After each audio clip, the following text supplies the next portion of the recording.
This is the Lone Crater YouTube. We hope this video helps. You start by preparing both devices so the connection will be immediate. Make sure the TV or Miracast dongle is powered and set to screen mirroring mode. This exposes the device for pairing. On your phone, turn on Wi-Fi, and if your system asks location services, Miracast uses Wi-Fi Direct, so both radios must be active. Next, open the phone's Cast, Smart View, or Project Screen menu so the search for available displays can begin. Once your phone shows the TV or dongle name, tap it to start the handshake. You may see a prompt asking to accept a pairing request or enter a PIN shown on the TV. Approve it on either device to establish the secure Wi-Fi Direct link. While connecting, close heavy background apps to reduce lag and rotate the phone or lock orientation depending on the content.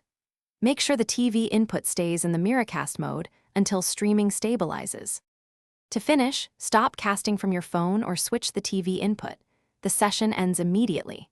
If you experience lag, stuttering, or frequent drops, move the phone and dongle/TV closer and away from other Wi-Fi routers or microwaves.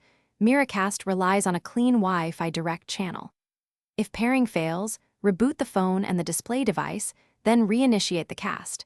Rebooting clears stuck network states and resolves most persistent issues. Thanks for watching. Consider subscribing if we helped you.